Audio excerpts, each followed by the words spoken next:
Hello, hello, hello. Good morning, good morning, good morning, everyone. Hello, JLR Investigates. Come on in, come on in. Hello. We got a lot of people in the chat. Good morning, everyone. Woo! What a week for me. It was tough, man. It was tough.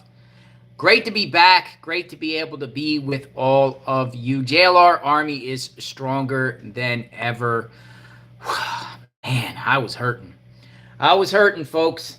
Few things I want to share here. First off, oh my gosh, the amount of support I've gotten from all of you. I made a community post, as some of you, most of you know, I was in the hospital, and I put a post and said that I'm having issues with my stomach, and just the amount of feedback that I got from that post is it was overwhelming. It was amazing. I almost cried because there was just so much support. And it was this post right here had 10,000 likes and 3,800 comments. And I appreciate and I read every single one of your comments. And I'm tremendously grateful for all of you out there for support and wishing me well and wishing me a speedy recovery. It was tough. My stomach was ready to explode. Like my stomach, it was just, and I'm just talking a little bit because I have to make some lifestyle changes. We like to drink coffee on JLR Investigates, but I think coffee has caused what happened to me, just drinking so much coffee because, covering these cases 24/7, 365, I drink a lot of coffee and actually my coffee intake was getting more and more up. So I would drink like 10, 15 cups of coffee a day. Covering cases, staying up, the travels, drinking coffee, and then also getting a lot of headaches. So I would take a lot of Excedrin and stuff. And all that wasn't good on my stomach. And something happened in my stomach where they thought it was a blockage, but it wasn't a blockage, but my stomach just filled up to capacity. It literally had no air left. And so much that I was actually throwing up to get rid of things because I wouldn't digest. And it was just horrible. So I had to check myself in the hospital.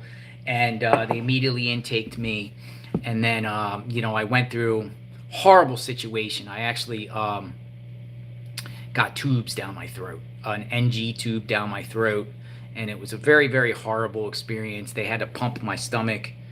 They pumped my stomach and they pumped everything out of me just to make sure my decompress the stomach. That's what they were doing, decompressing the stomach. So it worked, and they got all the fluids out of me, and it was a lot of it. And then they did some GI scopes to make sure there's no blockage, did a colonoscopy, no blockage. And good news, there's no blockage. I have no blockage. But man, I was hurting. It was very, very tough to have this in my nose. I don't know if you guys ever had a NG tube, but it goes down, and I kept throwing up because the tube would be there, and it would mess with my it would make my gag reflexes, and it was just a horrible experience, folks. But while I'm in the hospital, covering this case, and I try my best to cover Sebastian Rogers case, and we always talk about this guy, and we always start with an intro. I just wanted to say thank you, everyone, for the support while I was in the hospital. Have you seen me? And this is Sebastian Wayne Drake Rogers. This is a case that we've covered extensively on JLR Investigates. We've been speaking about, everything and anything Sebastian, even the players and participants and the people centered around this tragedy that occurred with this case. We continue to report. We continue to talk about. We continue to see what the parents on both sides of Sebastian's families are up to, what they're doing, the latest, what they're saying, what panels they're going to on, who they're connecting with, what they're doing to help find Sebastian. We've been covering this case, Sebastian Wayne Drake Rogers, February 26th during the early morning hours, just vanished. According to his mom, Katie Lynn Proudfoot, and Christopher Andrew Proudfoot, the stepfather. Sebastian was living with them at the home, Stafford Court, Hendersonville, Tennessee, Sumner County. I'm not so sure he vanished on the 26th. That's when he was reported missing by his mom a little after 6 a.m., according to Chris Proudfoot, 6:20. They both made a three-way call to Sumner County's Sheriff's Office to report Sebastian missing. They claim Sebastian walked out the front door barefooted, possibly with a flashlight, and gone. gone, vanished out of thin air. So, it's over 3 months now. It's over 3 months, still no answers. There's a tremendous amount of drama, and the drama is interesting because it actually shares who these people are, who Sebastian was surrounded by, right? So Sebastian was living with Chris and Katie, and then his biological father Seth is in the mix, and he's was trying to get custody of him, or Sebastian was about to go with him for at least the summer, and covering this case, we hearing from all the three parents. We've hearing them on panels. We've heard a lot of drama on both sides, a lot of blow-ups, and a lot of the attitude and craziness and speaking out and feelings with this. But it does paint a picture of who Sebastian was surrounded by, right? And my theory to this day, and I'm sticking with this theory, is I still believe either Sebastian ran away from that home, literally ran away from the chaos of Chris, the chaos of Katie, the chaos of Seth, all of them ran away from all that chaos because Sebastian couldn't take it anymore. Probably drama and mud throwing back and forth between the families, CPS reports, DCS reports, whatever you want to call it, being flung around all over the place. The divorce stuff with Katie and Seth was very vicious. I don't know if you guys read the documents. You should read those documents. I wish we could see the CPS reports. And there's a lot of things we don't know, because when the families speak online and they speak on panels, what I've noticed is they leave out, they omit a lot. All of them omit a lot of stuff. There's still a lot we do not know.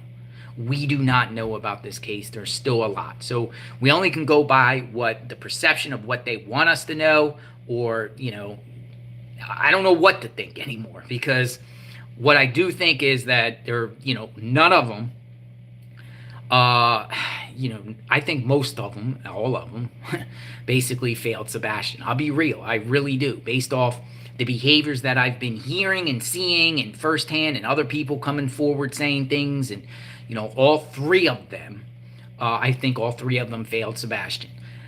At the same time, I do not think that Seth Rogers personally did something to Sebastian as far as kidnapping him or murdering him or anything like that. I do not believe Seth Rogers did that. I do, however, believe that Katie Proudfoot has her fingerprints all over this. Katie Proudfoot is the mystery. Katie Proudfoot is the last person to be with Sebastian Wayne Drake Rogers.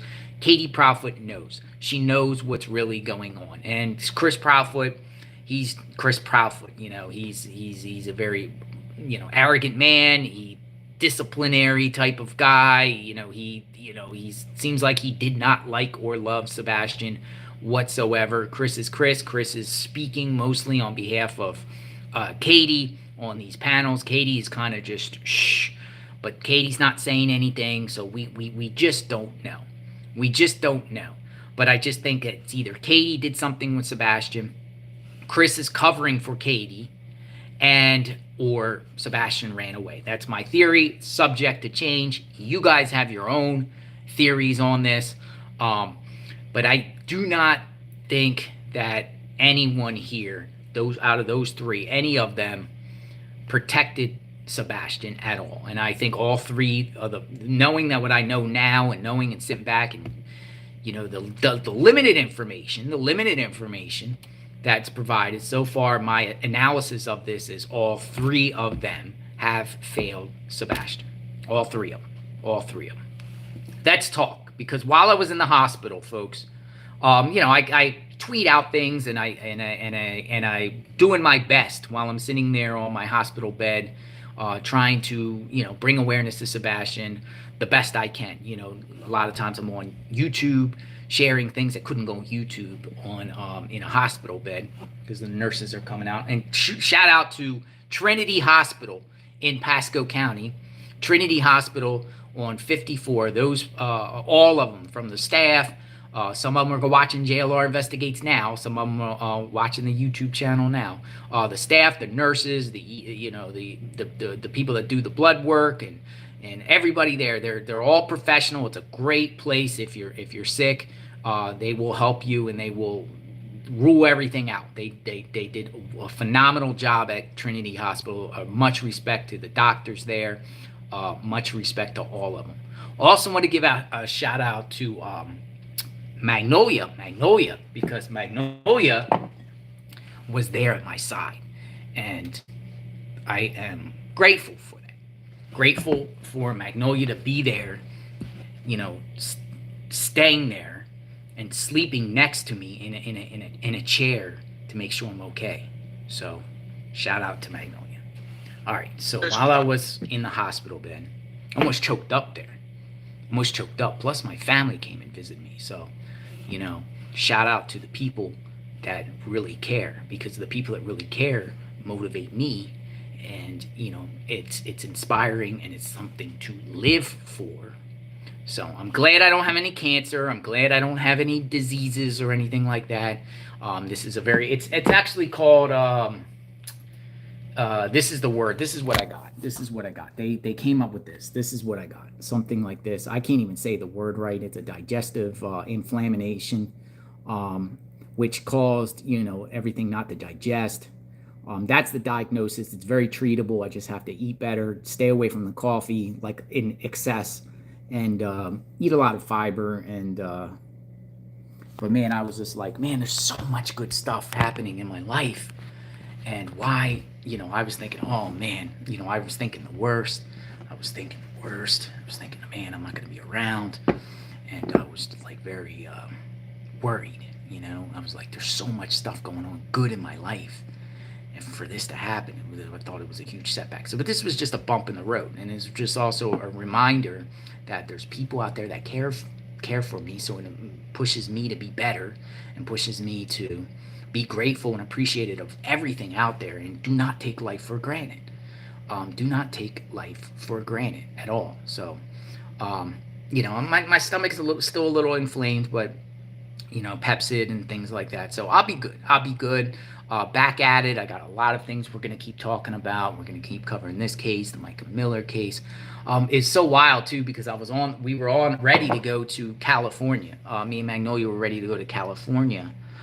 We were going to go to Jacumba, California. Remember, we do the border stuff, and there was just so we know a property owner that lives on the border in the mountains, and we just called them to check up, and we're like, what's going on? Are people still coming? Because her property is on the back of the border with no fence, no wall or nothing. And we're like, what's going on there? She's like, unbelievable. There's 300 people a day coming through my yard, coming through through their mountain, through their yard, going through their front yard and going up to the road. And we're like, oh, can we come out and document and share and bring awareness? Because no media is talking about it. They're like, yeah, come on over. And we were on our way to Jacumba, and then this happened, so I couldn't go. I had an alternative plan too. I was considering going to Crime Con this weekend. Crime Con is a great place. If you're going to Crime Con, check that out. But I can't go anywhere for a few days. But if something does break, I'll be back at it for sure. Whatever like that. Getting a little rest, getting some fluids. This is iced tea. It's not coffee, so we're drinking iced tea this morning. And I need to drink a lot of water. So everyone wants to know about Tony's tantrum. I see a lot of people. I just wanted to share a little bit about what's going on with me. So while I'm in the hospital, Tony speaks out. He speaks out. And he speaks very, he seems like he's pointing his anger towards me now. He's taking it out on me, which I don't even understand, because I've never made it personal with anyone on any of these people that I've been reporting about. I've been covering this case. I've been covering what each and every one of them's doing, the latest. I stand by everything I report. That, people tell me things. I report what people tell me, or people firsthand encounters with the individuals. I report about this case. But apparently Tony's just taken it to a whole new other level, personal, unprofessional, what he said about me. And I'm not taking it personal really what he's saying about me, but I don't understand why he's taking it personal towards me when I'm just reporting about this case. Maybe he doesn't like that we called out his misinformation, his inconsistencies, the chaos that he has caused in the Sebastian Rogers case since he's came on board. We've been covering Tony. Maybe he doesn't like it because I call him a name, TikTok Tony. All right. But it is what it is now. And pretty much, Team Sebastian on Seth's side with Tony is pretty much, there's not much left.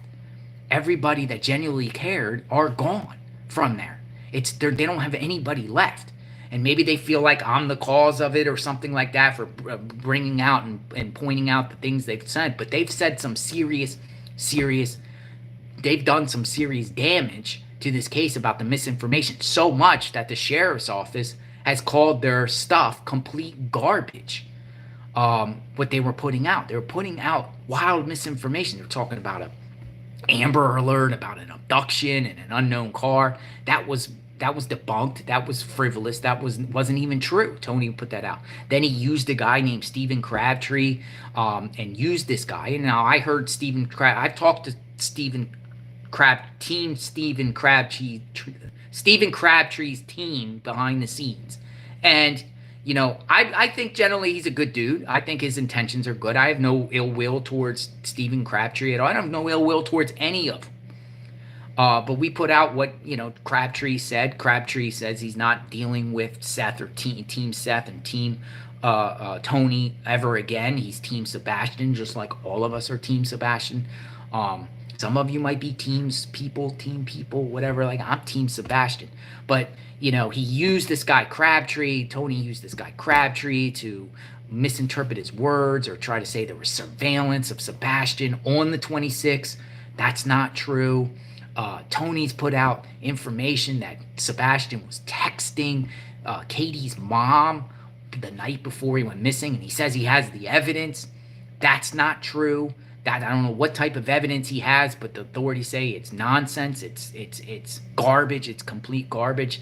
He has pushed away volunteers. He has pushed away good PIs that were working on, with Seth.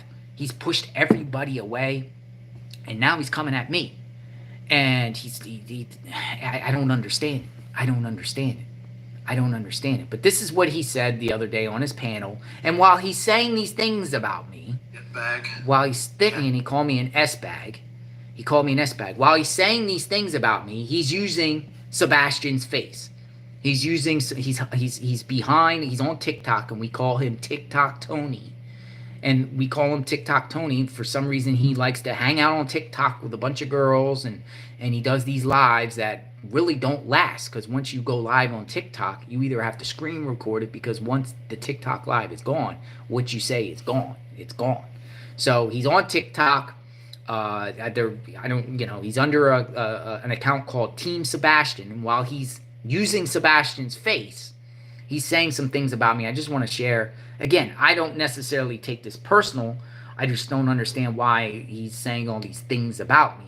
And his name is JLR, Hitbag, and his name is JLR. And I want to send a message to him that he is an absolutely despicable human being. He has made accusations on Twitter that my client has had inappropriate advances, unwelcome advances on people. It's all over there, all over the internet. And I think it's despicable enough that these people are making money and not donating that money to the families, whichever family you choose to donate to. But I think when you start talking about other people's backgrounds with that kind of a background, and you start accusing a grieving father of stuff like that with no, as we say on TikTok, no receipts, I think you're despicable. And I think that there's probably a good reason that you were in the hospital with a colon blockage, because you're full of shit. That's why. So now that's out there for the world to hear. And, I think that karma is going to get people like you and these other creators that are out here running their mouths about a grieving father. One thing I can say to all you guys, and I'm glad everybody's recording, and I'm glad everybody is listening. One thing I can say is, if you are attacking a father that everybody knows had nothing to do with this, then you're despicable. And I can tell you guys that you can come at me all day, every day, and you guys do, and it doesn't bother me a lick. Matter of fact, when you're living your miserable lives, I've got one of the best lives money can buy, so you don't bother me a lick.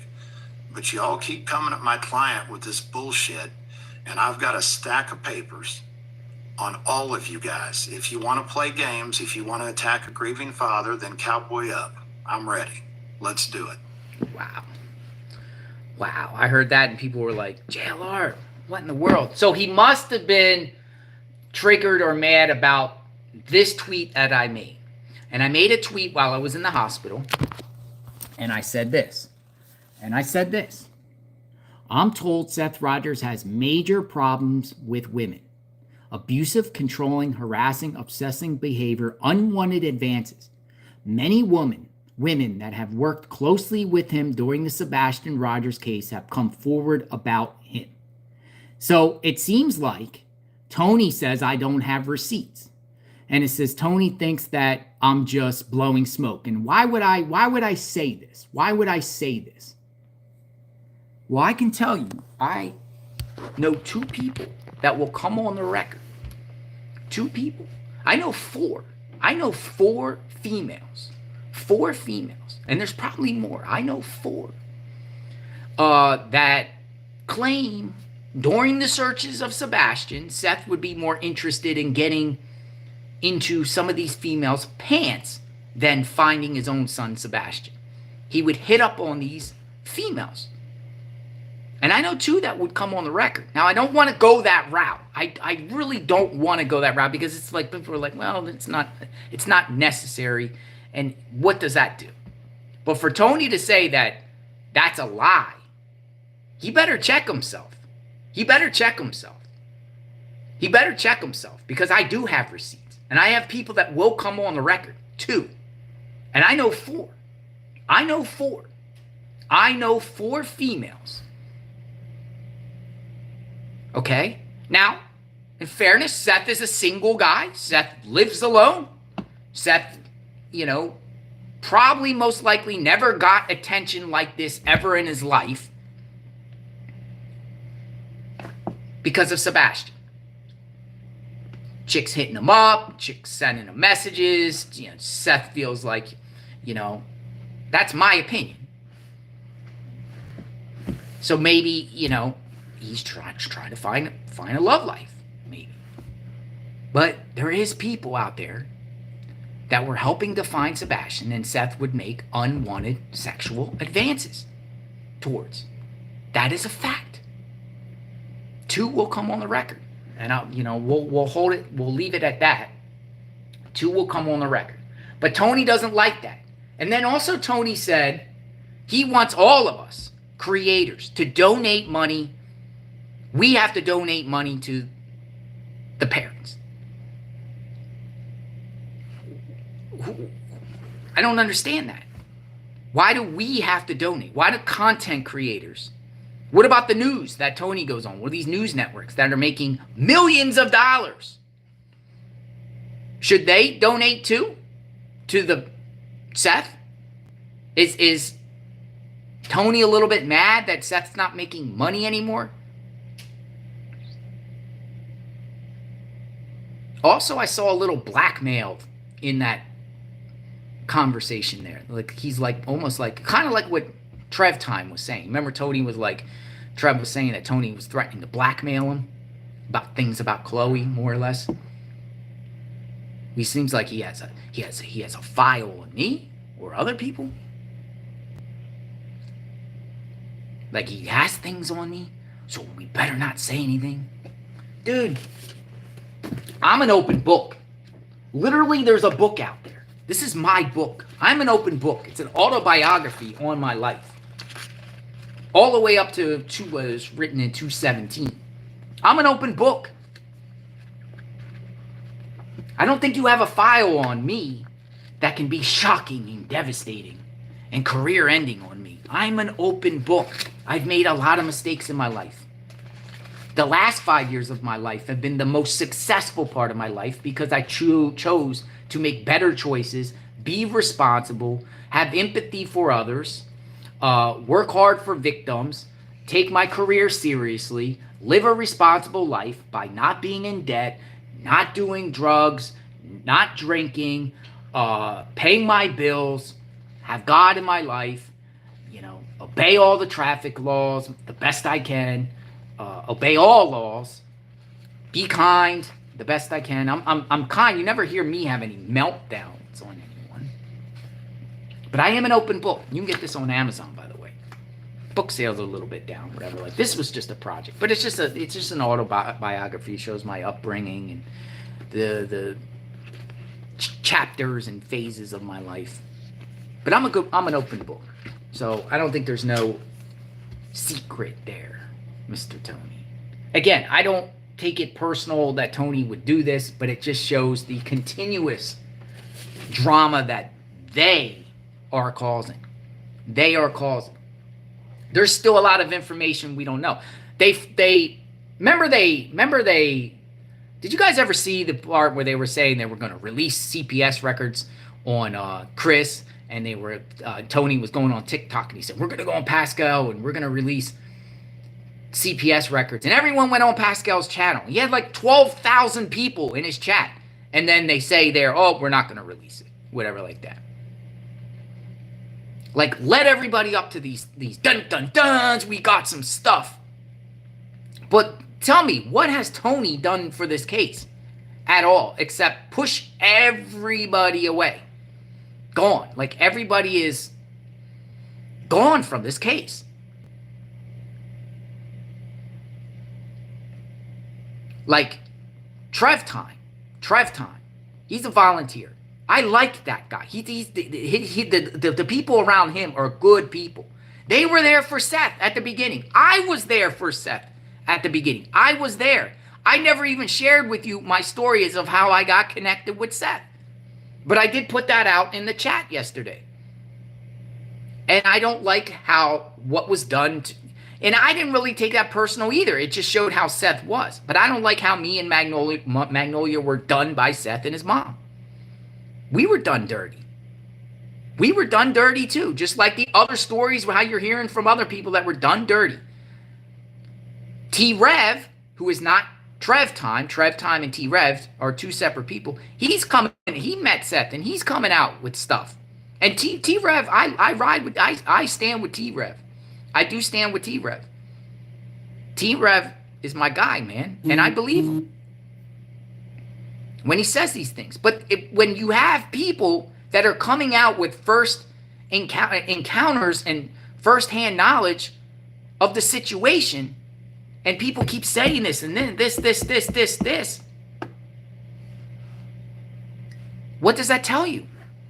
This is what I put out. I'm going to tell you, I'm going to give you a little bit of I'm going to show you kind of like the chain of events. Because someone that knows Seth responded to a post of mine. This is what went down, dude. This is what went down on my end.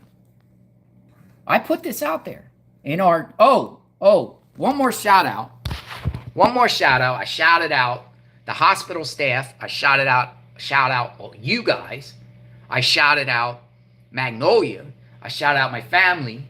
I also want to shout out the mysterious disappearance of Sebastian Rogers group. This is a group.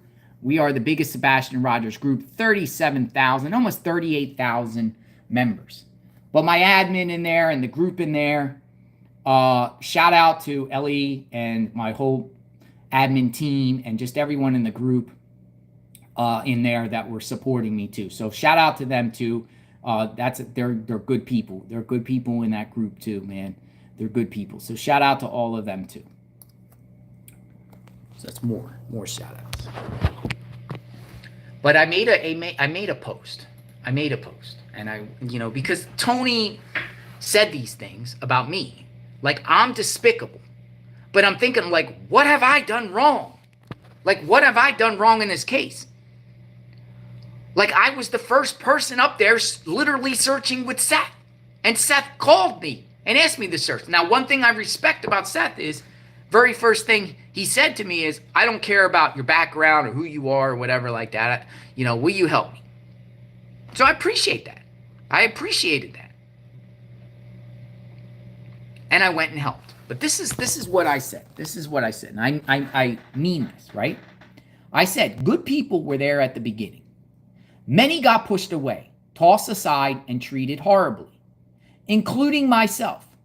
Seth begged me to help him in the beginning. I was on my way to Carly Russell's sentencing when he first called and needed help. I skipped the sentencing to help him. I brought exposure to the case, used my platform to help inspire locals to come out and search, promoted his Cash App, which I never did for anyone prior. Only for him and his mom to treat us like garbage. His mom sent me nasty emails which made Magnolia cry. Profit and him being popular, relevant, is his motivation. We discovered legitimate tips and leads he didn't even look into. Many volunteers told us he was sexually aggressive towards during these Sebastian searches. He's not a nice guy in person at all, totally ungrateful. I still don't think he kidnapped or murdered his son. I do think Katie did it or he ran away, and Seth is a factor in both. Now, I remember Tony was saying in his rant, his tantrum, that people are blaming the father.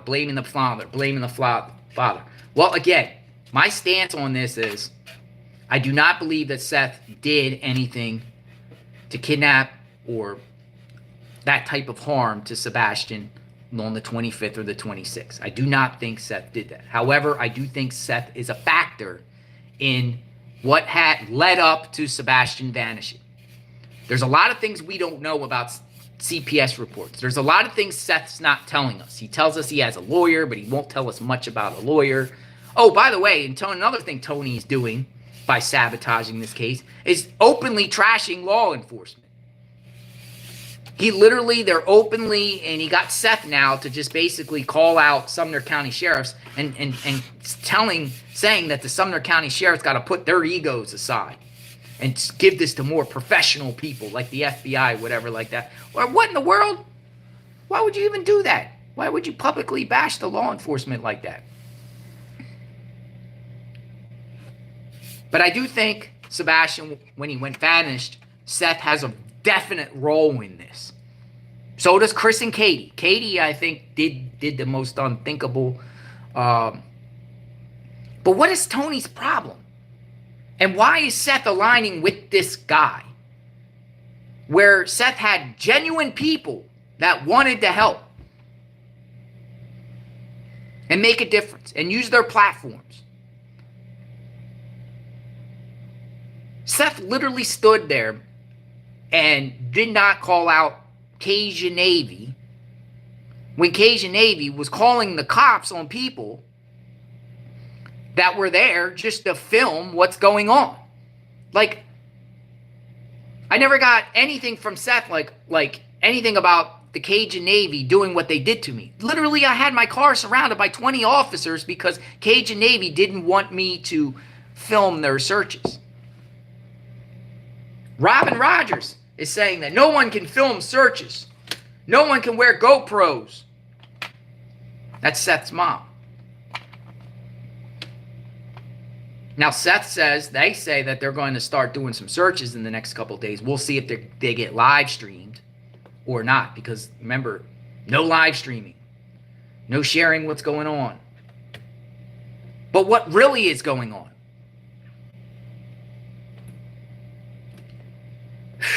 So frustrating. Yeah, Carly Russell was being sentenced. And I was up there for Riley Strain. And then I did a couple days of, I was up there for Riley Strain. I didn't even start searching for Sebastian. I was up there doing the Riley Strain thing. And then Carly Russell had a sentencing. So me and Magnolia we're going to go down. Then I get a call from Seth Rogers. Hey, this is Seth Rogers. Will you please come help me? Help me find my boy. Whatever. Like that. Like, help me find my boy. And I'm like, oh my God, Seth, how are you? I'm sorry. I'm so sorry you're going through this. I didn't even know the guy. And I said, I'm there. Seth, I'm there for you and your son. And this is Carly Russell case that I've been covering extensively. I had to do the conclusion of that because we've been following that case. So I stopped the sentencing there and went out to a Natchez State Park way out there. But it was a little, I don't know, man. I'm not questioning why he was searching the park there. But then I found out afterward the reason why he was searching the park is because his mom got a tip from a psychic to go search that park. I was out there, and I told Seth from the beginning, what I can do for you, Seth, is bring exposure to this case. I can use my platform. I'll live stream. Like, I'm telling him what I would do to help him, you know, bring more awareness to Sebastian. I'll use my platform. We'll live stream, you know, inspire other people to come out and search and create a movement. You know, that's what I can offer.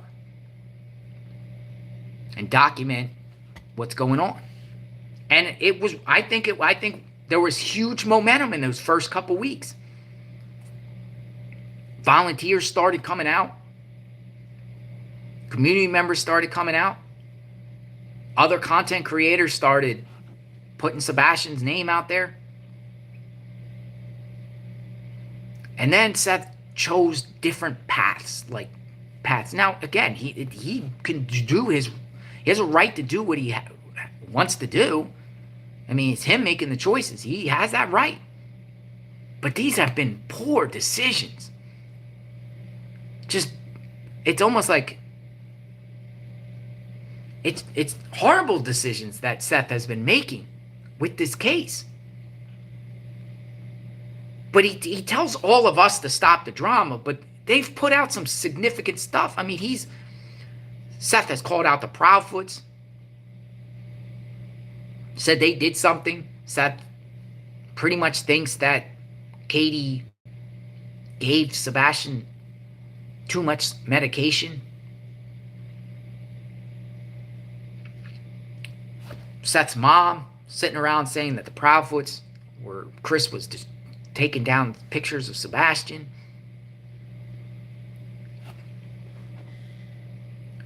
And then all this stuff. I mean, for Seth to yell at a volunteer, Trev time, was so disrespectful and so wrong. Like, I sat there and my mouth dropped because Trev time didn't deserve that. He didn't deserve that. Like, Seth was calling him a boy. Some boy. That's not cool, man. Especially when Trev time is using his platform. All he does is concentrate on missing people. And then Tony coming in so belligerent and so hostile towards everybody. Like, I don't get it. I don't get why Seth has chosen this path. He had a lot of people on his side. And I don't think these people are going to come back. They cannot trust any of them now. We are Team Sebastian, for sure. So when I made that post, look at this. When I made this post, and I talked about my experience, there's this girl that responded. And she goes, I've been telling everyone this from the beginning. I have known him over 12 years, and he has always been this way. And this is coming from a Gabrielle Beckner. So she's validating. And she says, I can attest to his anger issues. I was around during the split up between them and around 5 years prior. He has his issues also.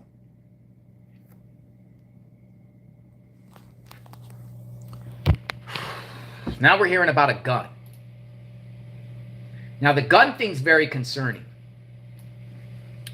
T-Rev put out, and me and Magnolia spoke to T-Rev after he put out that live yesterday. T-Rev put out a live, and he's sharing his experiences with Seth and what Seth told him.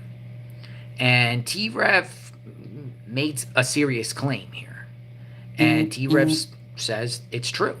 It's true. Now, it's very, very strange. I'm going to show you a clip right here.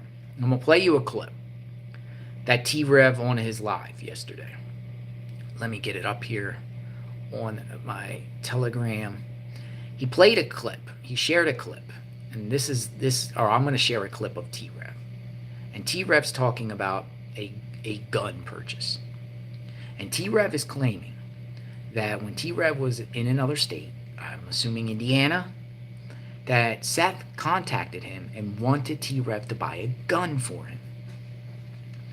And then so Seth can buy the gun off of T-Rev.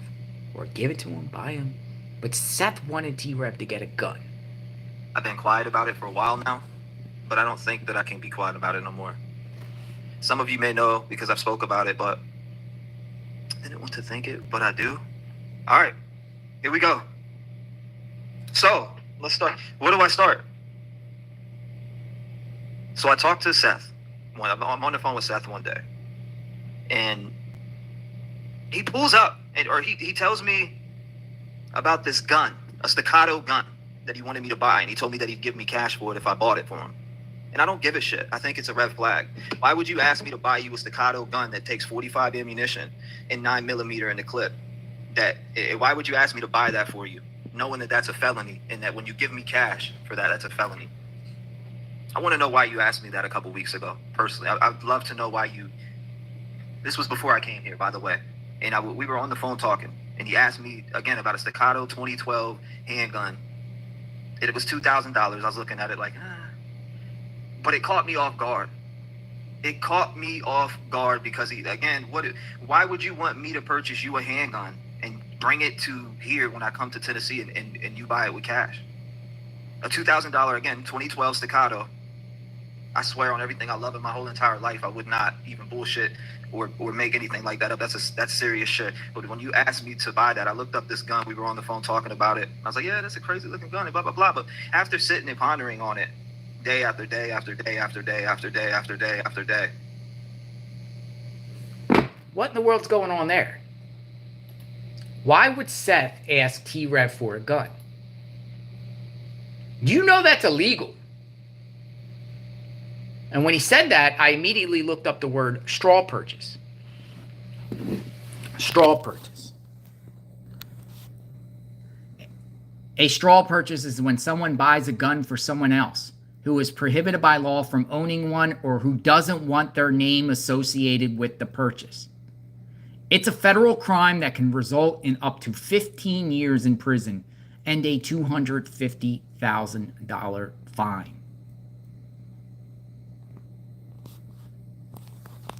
I believe T-Rev.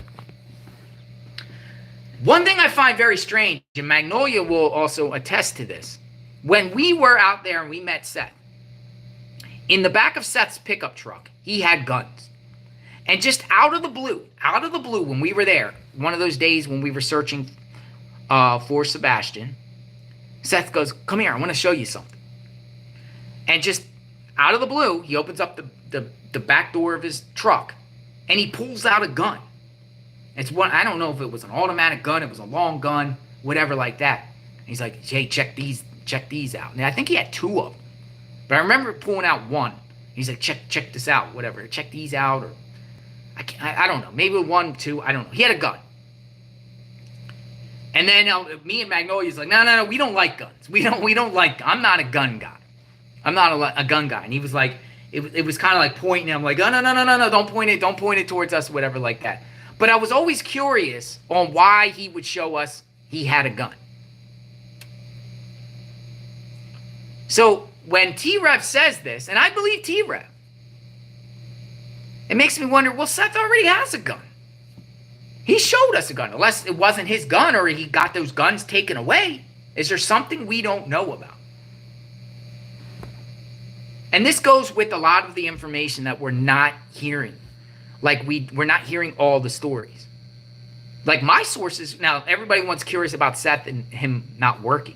My sources tell me 3 possibilities.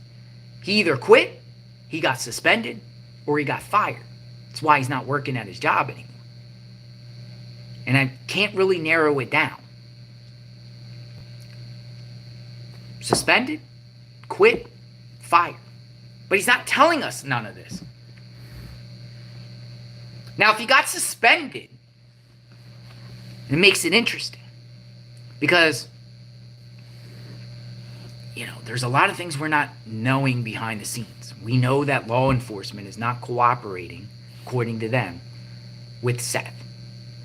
Law enforcement is not cooperating with Seth. So they're not on speaking terms. But why? Why aren't they on speaking terms? Why hasn't Seth went back to work yet? Why is Seth trying to purchase a gun from T-Rev? illegally. You know, if T-Rev filed an affidavit or whatever like that, Seth could be in big trouble for that. Now, I don't want to see the guy get in trouble. But this is what I put out. I put this tweet out. And this concerns me. Well, this concerns me. When I think of the gun, I think of episodes like this. There's have been people that said that Seth has some serious anger issues. I just showed you one girl that said he has anger issues. Another thing is, with the anger issues, Proudfoot, if you're listening to this, I told you. You're going to piss me the fuck off, and I don't give a fuck who knows. It's your fault. It's your and your wife's fault. You guys don't deserve to be around kids. Proudfoot, if you're listening to this, I told you. You're going to piss me the fuck off, and I don't give a fuck who knows. It's your fault. It's your and your wife's fault. You guys don't deserve to be around kids. So when I think about guns and Seth wanting to get a gun, this is what I presented this question on Twitter. Was Seth Rogers planning on taking matters into his own hands on the Proudfoots or others or himself when he asked T-Rev to buy a gun for him? I believe T-Rev's claims. Why did Seth want a gun through a straw purchase? Sebastian Rogers is still missing. Why would Seth want a gun? An untraceable gun, or a gun that would be traced back to another person. What was Seth planning to do with a gun that he was going to get from T-Rev? Thank God T-Rev didn't do it. T-Rev, thank God you didn't do that. When I was in federal prison, there was people literally in federal prison for those type of crimes. And they will put you in federal prison for like minimal mandatories. I think it is 15 years. Why can't Seth go buy a gun? Why did he need T-Rev to do it? If he had guns already in his car, unless those guns got taken away, unless he's on some list now, maybe again, I don't think Seth did anything with Sebastian as far as kidnapping or murder. But Seth has said that authorities consider him a suspect, just like they consider Katie and Chris a suspect. I'm just wondering, did he get his guns taken away? Is he prohibited because he's on some list now that he can't have guns and he wants a gun? Does he want to take matters in his own hands? Does he want to set somebody up? Really makes me wonder. Really makes me wonder. Other things with this case, Sebastian is still missing. We're going to be on it. Tony needs to go. But Tony's going to stay on, and it doesn't matter if Tony's on for now. The damage has been done.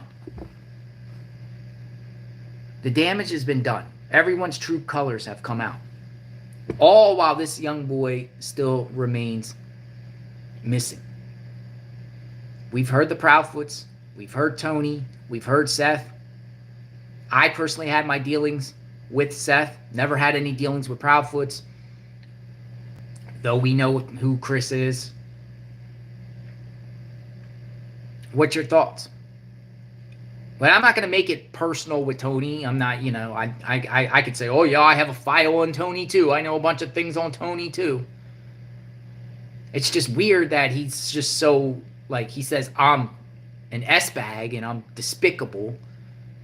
And all we're doing is covering the case and analyzing what everyone is doing. And I don't think I've been disrespectful in this case considering the circumstances. I think I've been reasonable covering this case. It's my job to cover this case, and I will continue to do so. And whenever any of these people come out of the woodwork, we're going to analyze. We're going to review. We're going to talk about it. It is more about Sebastian. Some people say, this has nothing to do with Sebastian. Yes, it does have everything to do with Sebastian. The people centered around Sebastian's life have everything to do with Sebastian. And there's still a lot we don't know.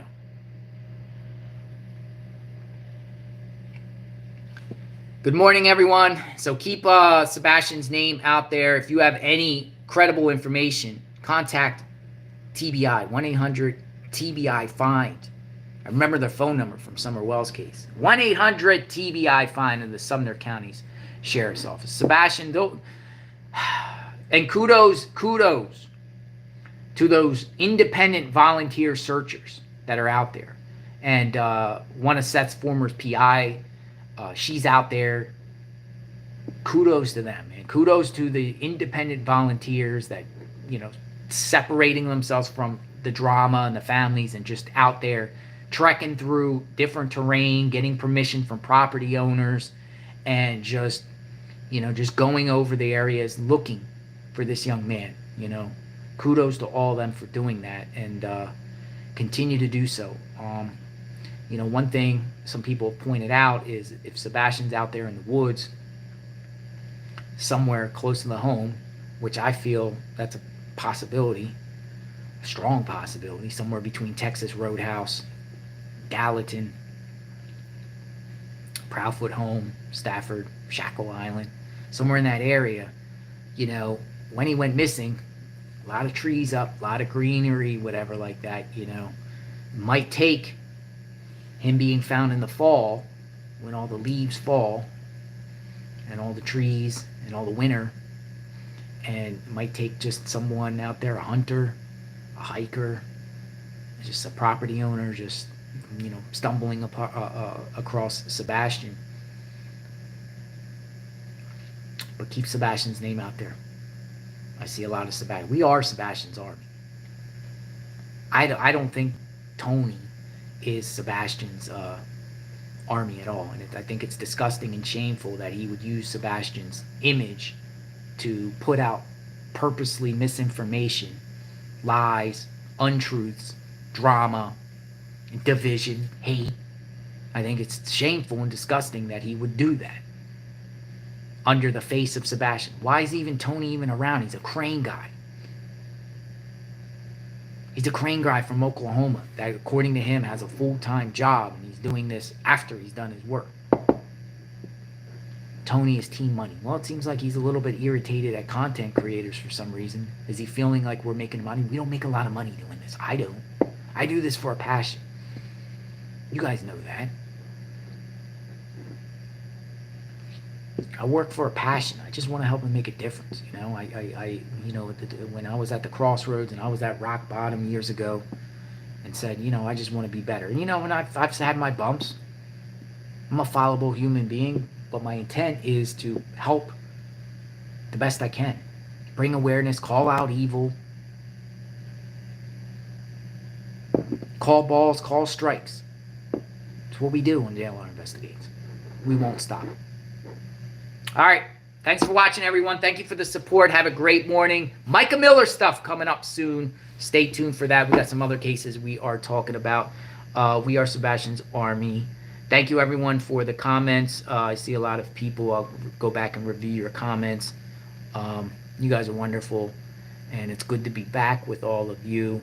I feel good. I feel healthy. I think I lost maybe like 10 pounds. 10 pounds. But ate a peanut butter sandwich. I'm going to stay away from coffee for a while. No more Excedrins. Hydrate more. Drink more water. Iced tea. I like iced tea and Gatorade. And we're back at it. Wish I was in Crime Con.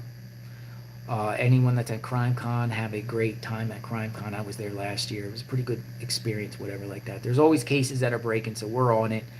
I got the command center around me, so we're always on it. If any of these players or anybody that participants or any of these suspects and people and persons of interest come out and say things, we're on it. We're on it on JLR Investigates. Have a good day, guys. JLR Investigates. Have a good day. Bye-bye, everyone. Oh, Magnolia. Look at Magnolia's in the chat. Make sure you subscribe to her channel. Yes. It's Magnolia's channel. She puts a lot of behind-the-scenes she puts a lot of behind-the-scene videos of us and when we do her things. And I almost choked up. Again, kudos to Magnolia. You don't understand. Magnolia cares She is Team JLR. She is half of what we're doing here. Again, while I'm in the hospital, Magnolia is staying overnight and sleeping on a couch, an uncomfortable couch, just to make sure I'm okay. So I appreciate that. I really do appreciate that. So Magnolia is part of the team, and very, very grateful. I'm grateful for all of you and they're positive. Love the hearts, love the positivity. It's like positive, man. It's that positive stuff is very infectious. It's very soothing and it's very motivating. And I like that. Because I like that. I like that. It makes me feel good, and it makes me feel like, you know, I gotta do my best and be on point and be better and push it out. Push it out. Have a good day, guys. JLR investigates. Stay safe. Love your loved ones. Stay vigilant, my friends. Cheers.